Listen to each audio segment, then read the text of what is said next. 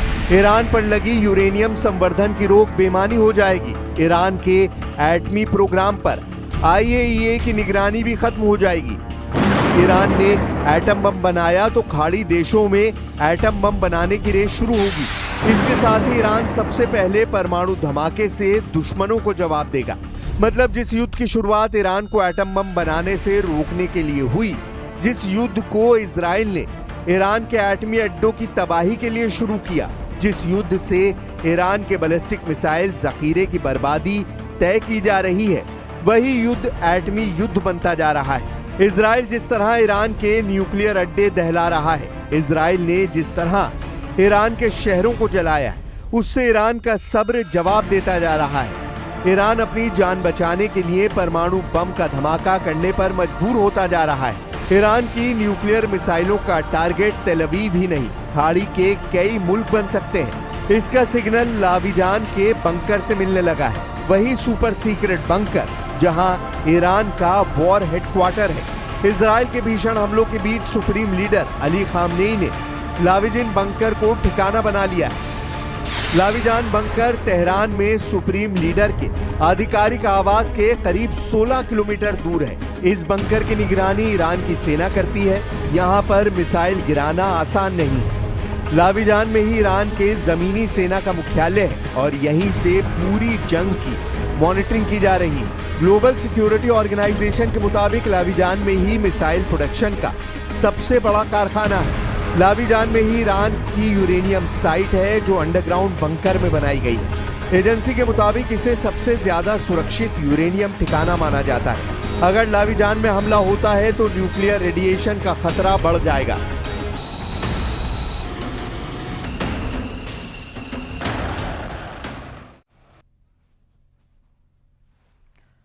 तो इस युद्ध में जो अब तक नहीं हुआ था वही अब धीरे धीरे हो रहा है। इजराइल और ईरान युद्ध धीरे धीरे अब एटमी युद्ध की तरफ बढ़ता चला जा रहा है। नेतन्याहू की जिद और ईरान के बदले की कार्रवाई धीरे धीरे और उग्र होती चली जा रही है। हालांकि कुछ देश ऐसे भी हैं जो एटमी युद्ध की आशंका को टालने में लगे हैं, जिसे लेकर बैठकों का दौर लगातार जारी है। तो मध्यस्थों के जरिए संदेश भी भेजे जा रहे हैं।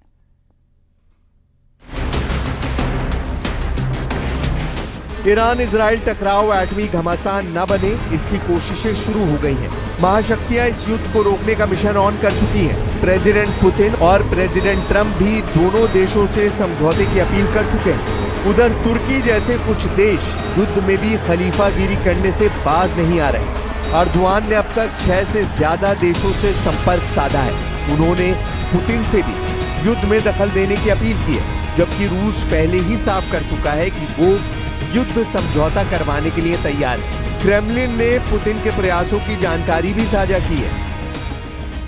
Президентом Путина в предыдущий разговор с президентом Трампом. В этом плане готовность и желание России остается. И при необходимости все это может быть не реализовано. इजराइल पर इंटरनेशनल प्रेशर बनाया जा रहा है। नेतन्याहू अच्छी तरह जानते हैं कि युद्ध को ज्यादा दिन खींचा नहीं जा सकता। इस बीच वो ईरान के ज्यादा से ज्यादा एटमी ठिकाने तबाह कर डालना चाहते हैं। इसमें भी इजराइल का सबसे बड़ा टारगेट ईरान का फोर्दो एटमी सेंटर है, जहां अब तक उसके किसी भी हमले का कोई असर नहीं पड़ा है। ईरान जानता है कि इजराइल फोर्दो को तबाह करने के लिए हर हद को पार कर सकता है, इसलिए उसने फोर्दो को एयर डिफेंस सिस्टम से घेर रखा है। ईरान के फोर्दो एटमी सेंटर के पीछे इजराइल क्यों पड़ा है, इसे भी अब समझिए।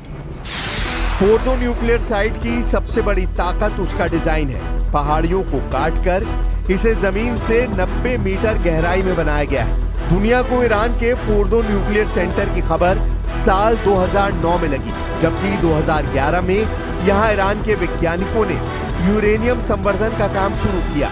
ईरान को परमाणु बम बनाने के लिए 90% शुद्ध यूरेनियम चाहिए। वो इसी एटमी प्रयोगशाला में तैयार हो रहा है। इजराइल ने अब तक जितने भी हथियार इस्तेमाल किए हैं, उसने फोर्दो एटमी सेंटर को 1 इंच का भी नुकसान नहीं हुआ है। इसकी पुष्टि IAEA चीफ राफेल ग्रोसी ने कर दी है। No damage has been seen at the site of the Fordo fuel enrichment plant or at the Condab heavy water reactor, which is under construction. Bushehr nuclear power plant has not been targeted or affected by the recent attacks, and neither has the Tehran research reactor.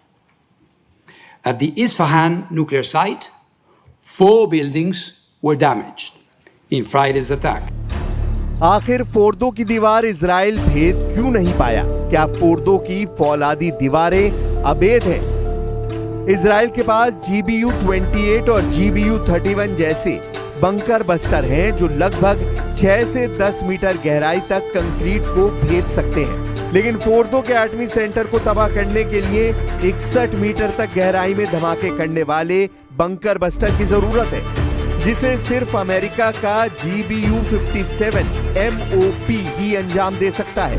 America अपने B-2 बम वर्षक से GBU-57 MOP बम को गिराकर Fordow को तबाह कर सकता है, मगर अमेरिका युद्ध में शामिल होने से बच रहा है। ट्रंप धमकियों से काम चला रहे हैं। ट्रंप चाहते हैं कि इजराइल के हमले से डरकर ईरान उनसे फौरन एटमी डील साइन कर ले, जिसके हालात फिलहाल तो बनते दिख नहीं रहे। ईरान जंग में डटा हुआ है, मजबूती से पलटवार भी कर रहा है। सुप्रीम लीडर अली खामनेई को चीन और रूस से पूरी मदद का भरोसा भी मिला है। मुस्लिम देशों ने भी ईरान का साथ देने का यकीन दिलाया है। हालांकि युद्ध हथियार और सेनाओं से जीते जाते हैं, जिसके मामले में इजराइल भारी पड़ रहा है। ईरान के दोस्त देशों ने अगर उसका साथ हथियार और मिलिट्री पावर से नहीं दिया तो इजराइल युद्ध को अपने अंदाज से जीतेगा।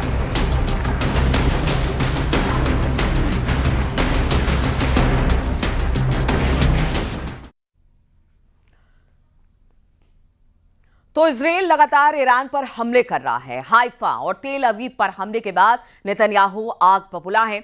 वहीं ईरान के सर्वोच्च नेता अली खामेनेई ने कहा कि यह जंग इजराइल ने शुरू की, लेकिन इसे खत्म ईरान करेगा। कुछ ही देर में इजराइल को फिर से टारगेट बनाने की तैयारी एक बार से फिर से ईरान ने शुरू कर दी है।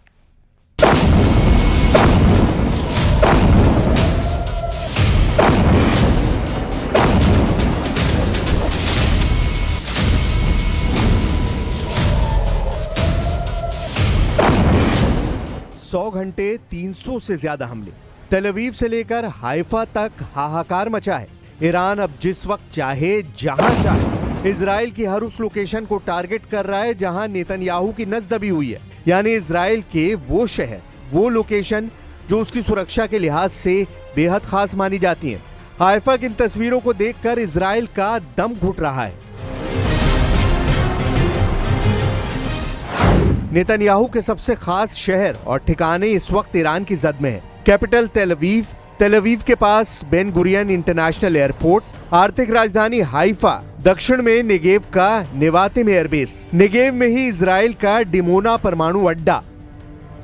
इजराइल में सबसे नाजुक ठिकानों पर मिसाइल गिरते हुए देखकर नेतन्याहू बहुत ज्यादा दबाव में है। ईरान की मिसाइल जहां मन आता है वहां गिरती है, जहां खामनेई चाहते हैं वो ठिकाना तबाह कर देती है। ईरान की मिसाइलों को रोकने वाला दम अब इजराइल में नजर नहीं आ रहा। 13 जून को इजराइल ने ईरान पर हमला करके वाकई खामनेई को चौंका दिया था। तब ईरान के बड़े बड़े कमांडर ड्रोन हमलों में मारे गए। इजराइल के अटैक में ईरान के कई वैज्ञानिकों की भी जान गई। पूरा ईरान परेशान था कि आखिर हो क्या गया। लेकिन जब ईरान का बदला शुरू हुआ तो 13 जून को ईरान ने इजराइल पर करीब 150 मिसाइलों से हमला किया। 14 जून को ईरान ने 100 मिसाइल दागी और 15 जून को भी इजराइल पर 100 मिसाइलों से हमला किया गया। यानी 3 दिनों में ही ईरान ने करीब 350 मिसाइल से इजराइल पर अटैक किया है और इन मिसाइलों को रोकने में इजराइल नाकाम साबित हो रहा है। आसान भाषा में कहें तो ईरान को लेकर इजराइल का गणित गड़बड़ा गया है। 80 के दशक में ईरान ने इराक से 8 साल तक जंग लड़ी। तब ईरान का सामना सिर्फ सद्दाम से नहीं था। तब सद्दाम के साथ अमेरिका, तमाम यूरोप और रूस भी थे। उनकी तरफ से इराक को हर तरह की मदद पहुंचाई जा रही थी। तब 1979 की क्रांति के बाद ईरान का नेतृत्व नया था और अनुभवहीन था, लेकिन ईरान 8 साल तक लड़ा। इस युद्ध में 10 लाख से ज्यादा लोगों की मौत हुई। अभी तक के इजराइल और ईरान के युद्ध में खामनेई अकेले नजर आ रहे हैं, जबकि इजराइल के साथ अमेरिका और यूरोप साथ साथ खड़ा नजर आ रहा है।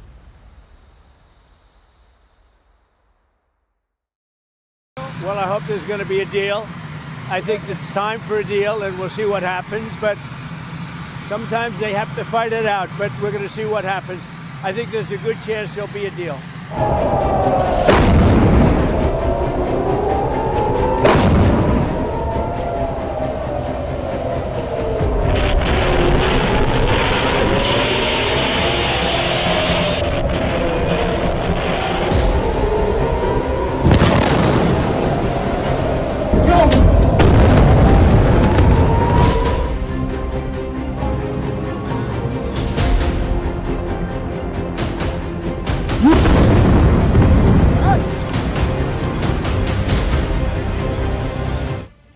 हाइफा, तेल अवीव और बाकी शहरों में शुरुआती दिनों के हमलों की तस्वीरें पूरी दुनिया तक पहुंच रही हैं। शुरुआत के 3-4 दिनों में ईरान ने इजराइल और उसके साथी देशों की गलतफहमी बहुत हद तक दूर कर दी है। ईरान के मिसाइल अब इजराइल को आंख झपकाने का मौका भी नहीं दे रही है। यही वजह है कि बड़ा सवाल ये भी है कि इजराइल का मिसाइल डिफेंस काम क्यों नहीं कर रहा। जिस इजराइल के पास दुनिया का सबसे बेहतरीन एयर और मिसाइल डिफेंस है, उसका स्ट्राइक रेट गाजा में हमास और हिजबुल्लाह के खिलाफ 90% था, लेकिन ईरान के मिसाइलों के खिलाफ उसका स्ट्राइक रेट 60% भी नहीं रह गया है। पश्चिमी मीडिया की रिपोर्ट्स बता रही हैं कि अब इजराइल ईरान की हर 10 में से सिर्फ 6 मिसाइल ही रोक पा रहा है, यानी 4 से 5 मिसाइल इजराइल पर कहर बनकर टूट रही है। हाइफा और तेल अवीव का हाल देखकर साफ लग रहा है कि इजराइल के पास ईरान के खिलाफ कोई कारगर उपाय नहीं बचा है, क्योंकि जब ईरान की मिसाइल लॉन्च होती है तो वो अपने तय वक्त तेल अवीव या फिर हाइफा में पहुंचकर हमला जरूर करती है। इनको शुरुआती स्टेज में ही अगर रोक दिया जाए तो ठीक, नहीं तो एक बार इजराइल के ऊपर पहुंचने के बाद मामला 50-50 रह जाता है। यही वजह है कि इजराइल में अमेरिका का third missile defence system fail हो गया। इजराइल का अपना एरो मिसाइल डिफेंस सिस्टम भी फेल हो गया। इजराइल का David sling air defence system भी नाकाम हो गया और इजराइल का मिस्टर भरोसेमंद आयरन डोम भी नाक रगड़ता हुआ नजर आया।